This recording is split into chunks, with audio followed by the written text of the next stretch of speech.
Hey Ray, welcome to Hockey Skate Down. Before we get into the video, I just want to say thank you to all my subscribers. If you want to join a hockey team, it's free. Click subscribe, hit the notification bell to all. Thank you all so much. Let's get started. Will Mathew Barzal remain a New York Islander? So there was an interesting tweet that Andrew Gross tweeted out. It was about a week ago, and he said regarding RFA Mathew Barzal, newly re-signed D Ryan Pulock says two have talked in the offseason. Says goal for both was to have deals that worked for both sides in order to keep as much of their group together as possible. Pulock says they want to win here. So, yeah, I think this team is very capable of winning. We saw what happened last year. They went pretty far in the playoffs, and they look like a fun team. They are one of the few teams that oddly enjoyed the playoff bubble, and you could tell that from interviews they did with other players on the team, especially JG Pageau. You know, the team really clicked, and it showed on and off the ice. And this team is pretty close. They have a good team. They have a lot of good prospects coming up on the way. So they have to keep Mathew Barzal. They really do. They have to get this guy locked into a good contract.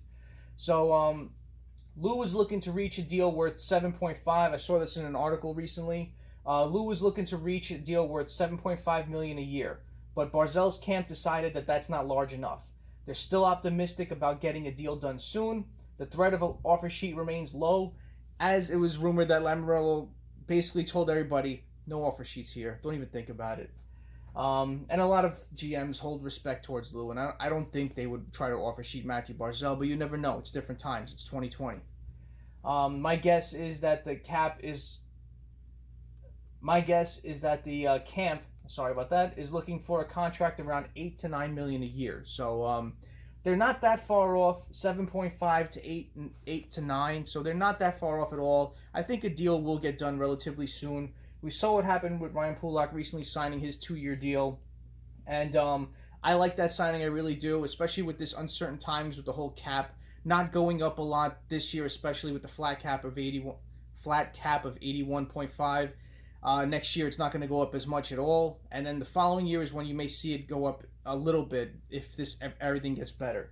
But, you know, the Islanders currently sit at a cap space of 3.9 million, roster size of 21 out of 23 players. So they have to do a couple more contracts. So the whole thing I want to do a video on is what would it take to keep Mathew Barzal? They don't have enough space. They have 3.9, and when they're talking about at least 7.5 getting for Barzal, what Lou's trying to do, it's not enough. So they're going to have to move out a contract, and what they're talking about with these contracts is adding assets to it. Now, the Islanders have pretty much all of their picks when I checked Cap Friendly, and they have those additional 2 picks that they picked up from the Devin Taves trade. So they may have to flip those in order to try to relieve themselves of one of these big contracts. You know, and the 3 players that always come up on everybody's list, Andrew Ladd, Johnny Boychuk, and Nick Leddy. Andrew Ladd makes $5.5 million for another 3 years left.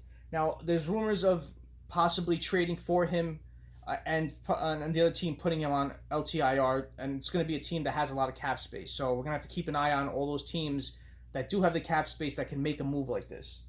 Next, you have Johnny Boychuk. He's got 2 years left at $6 million.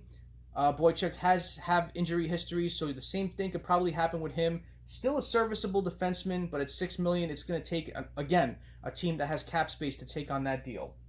As I think the Islanders would try not to retain as much as they can with any of these deals.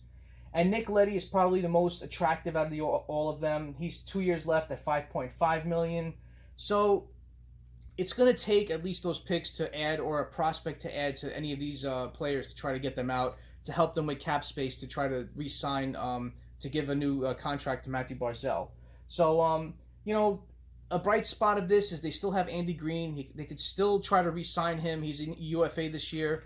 He's been skating with the Devils recently, and he's trying to keep in shape.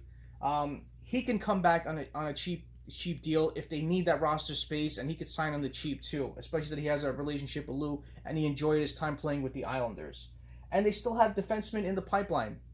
Dobson and Aho are definitely 2 players that can step into the lineup. You know, Aho's played a bit more than Dobson, but Dobson's looked pretty good, but he's got to gain some more experience to show he was picked. He was a good draft pick when he was picked a couple of years ago. So, yeah, that's the case. What's going on, Mathew Barzal? I'm sure I'm doing this video. He probably signed a new deal tomorrow, but it's interesting what could happen with this situation, who the Islanders will elect to trade out, and what they are going to attach to these players to try to relieve themselves of all that cap space.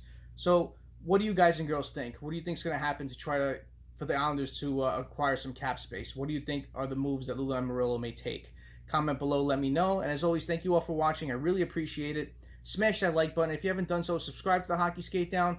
Join our hockey team. Thank you all so much. Have a great day. Have a great night. Take it easy.